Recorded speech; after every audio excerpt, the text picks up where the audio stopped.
안녕하세요. 재윤경TV 민생은행 시작하도록 하겠습니다.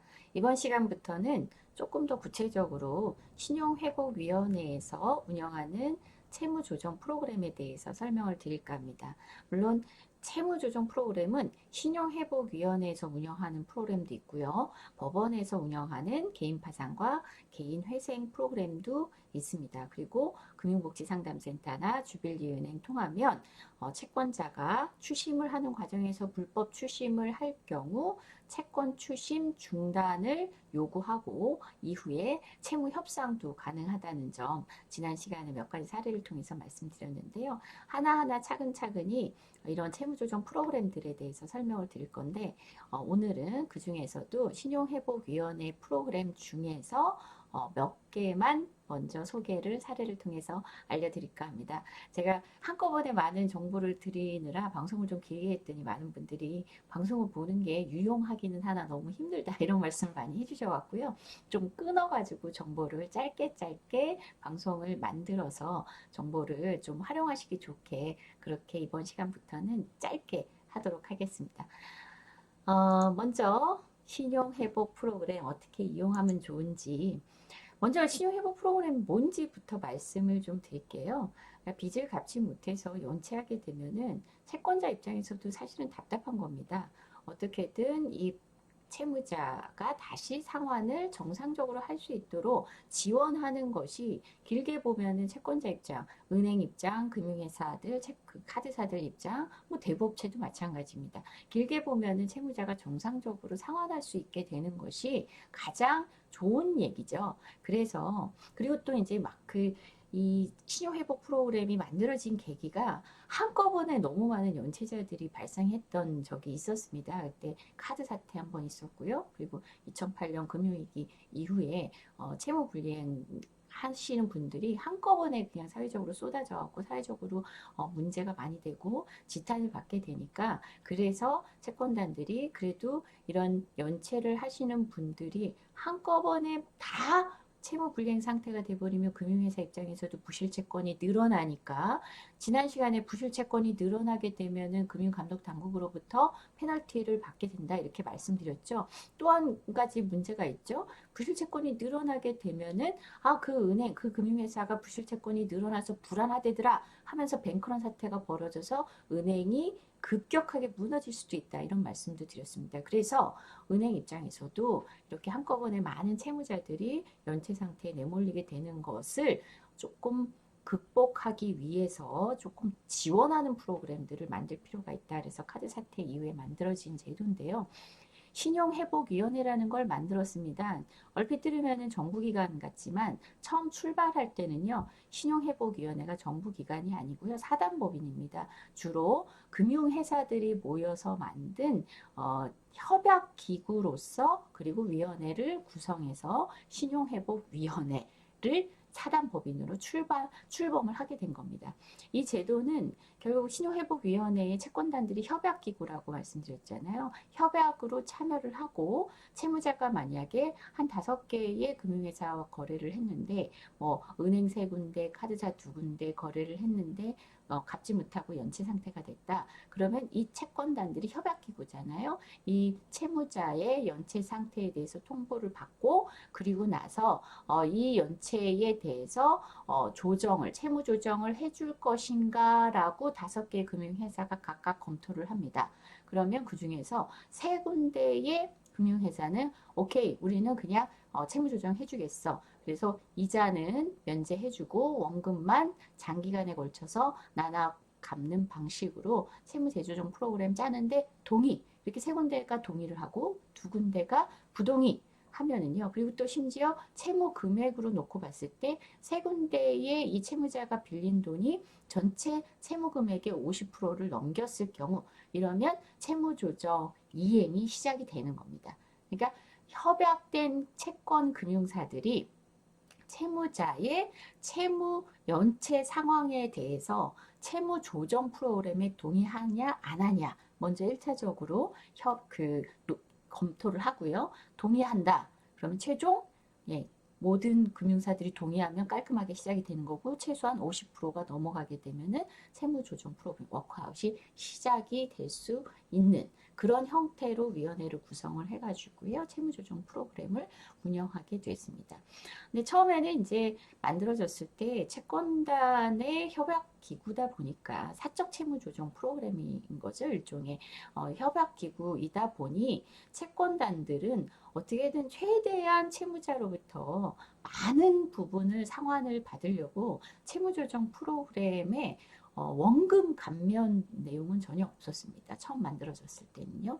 그래서 조금 8년에 걸쳐서 채무 원금 전체를 나눠 갚게 하는 프로그램으로 운영하다 보니까 채무 규모가 총 채무 규모가 크신 분들은 이렇게 워크아웃 프로그램을 이용을 해도 여전히 매월 상환 원금이 너무 부담이 돼서 이 워크아웃 프로그램을 이용했음에도 불구하고 끝까지 워크아웃을 졸업하지 못하는 그런 분들이 굉장히 많아서 문제가 됐었습니다. 그래서 지금은 이제 좀 제도가 많이 바뀌어서 연체 단계별로 여러 가지 프로그램들이 운영이 되고 있습니다.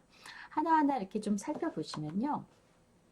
일단 연체 전부터 연체 30일까지는 연체 위기자 신속 지원이라는 프로그램이 있습니다. 제가 이거 한꺼번에 보여는 드리는데요. 지금 막 공부하듯이 다 이해하실 필요는 없잖아요. 그냥 한 5가지 정도가 있다. 네, 이렇게 생각하시면 돼요. 그리고 요것만 보시면 돼요. 연체 시작 전부터도 이용할 수 있는 프로그램이 있기는 있다. 라는 것만 이해하시면 됩니다. 그리고 연체가 한 달 넘어갔을 때 그때부터 그리고 연체 3개월 이전까지 한 달 이상 3개월 이전까지는 프리 워크아웃이다. 그리고 3개월 연체가 3개월이 넘어간 때부터 워크아웃이다. 이렇게 구분하시면 됩니다. 그리고 워크아웃 프로그램이 이제 채권의 상태에 따라서 2종류가 더 있다. 그리고 취약 채무자일 경우에는 또 다른 형태로 워크아웃 프로그램에서 조금 지원을 더 받을 수 있는 제도가 있다. 이렇게 이해하시면 됩니다.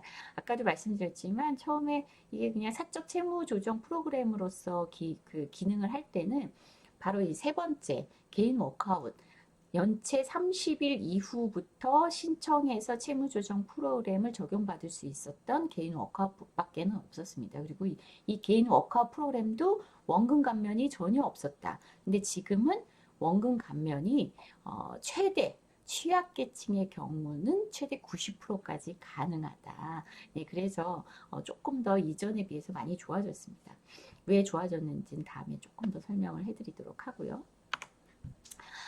조정 제도 내용의 조금 상세 내용을 이렇게 조금 설명을 좀 드리면요. 뭐 이렇게 연체 전 채무조정, 신속 채무조정입니다. 이거는 연체를 하지는 않았지만 신속하게 채무조정을 해준다는 건데, 근데 연체할 것 같을 때 이용할 수 있는 제도입니다. 혹은 연체가 시작이 되긴 했는데 아직 30일도 안 됐을 때, 이럴 때 이용할 수 있는 게 신속 채무조정 제도인데, 뭐 일단 모든 그 제도, 신속 채무 조정 제도, 그리고 프리 워크아웃 제도, 개인 워크아웃 제도 모두 다 채무액이 무담보 채권인 경우에는 5억이고 담보 채권은 10억이다. 그리고 개인 워크아웃의 경우 사업자는 30억까지 가능하다. 이 정도만 이해하시면 좋고요. 변제 기간은 최대 10년인데 담보 채권은 35년까지 분할로 나눠서 채무 조정하실 수 있다. 이 정도 내용 아시면 좋을 것 같고요. 신속 채무 조정은 이자 감면도 사실 없습니다. 그냥 이자율을 좀 낮춰주는 정도의 효과가 있고요. 프리워크아웃 제도는요. 이자 감면은 있으나 이자 감면 폭이 굉장히 연체 이자만 감면이 된다. 그리고 약정 이자율이 감면이 되는데 이자율 감면이 신속 채무 조정보다 조금 더 크다. 이렇게 생각하시면 되고 개인 워크아웃은 이자도 전체 감면이 되면서 원금 감면도 가능하다.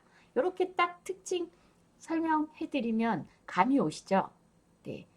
개인 워크아웃이 제일 채무자 입장에서는 채무 조정의 폭이 크기 때문에 활용하는데 큰 도움을 받으실 수 있습니다. 근데 문제는 개인 워크아웃을 이용하려면 연체 기간이 90일 이상이어야 돼요. 한마디로 3개월 동안 추심을 받고 있음에도 불구하고 도무지 상환이 안 된다는 것. 그러니까 이게 독소조항입니다.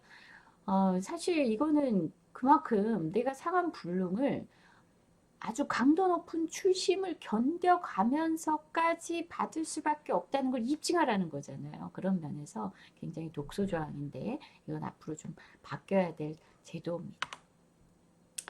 그래서 조금 사례를 가지고 빨리 설명드리고 오늘 강의를 마무리할 건데요.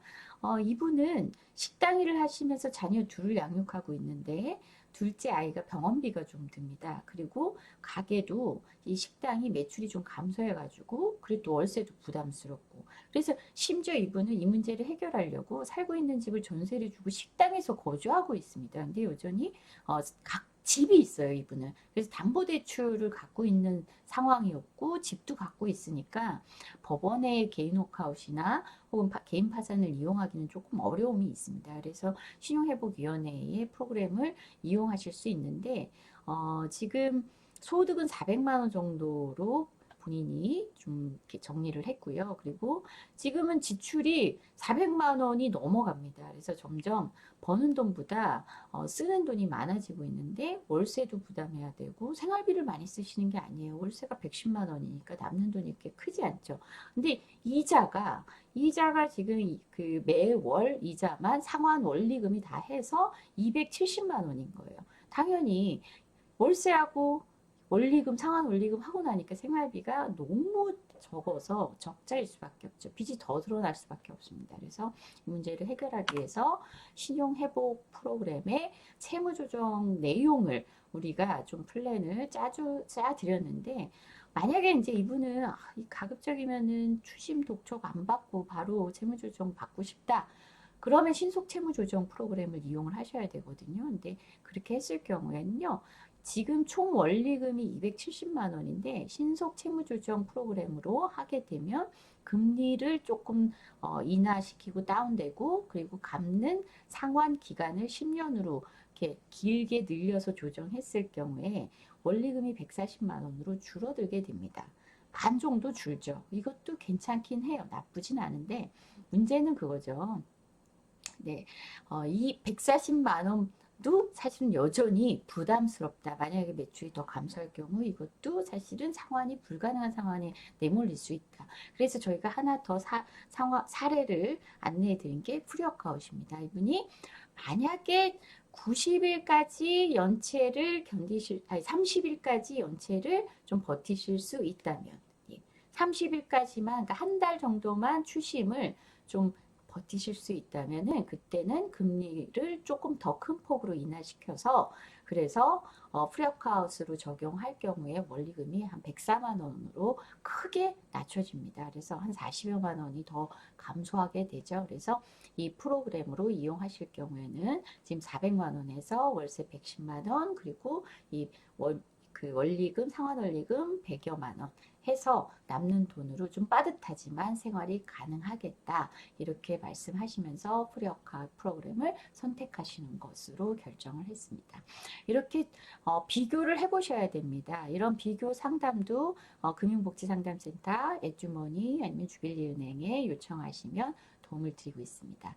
오늘 간단하게 이렇게 신속 채무조정과 프리워크아웃 비교했습니다. 다음 시간에는요. 프리워크아웃하고 워크아웃 비교해서 설명드리도록 하겠습니다. 오늘 방송 여기서 마치도록 하겠습니다.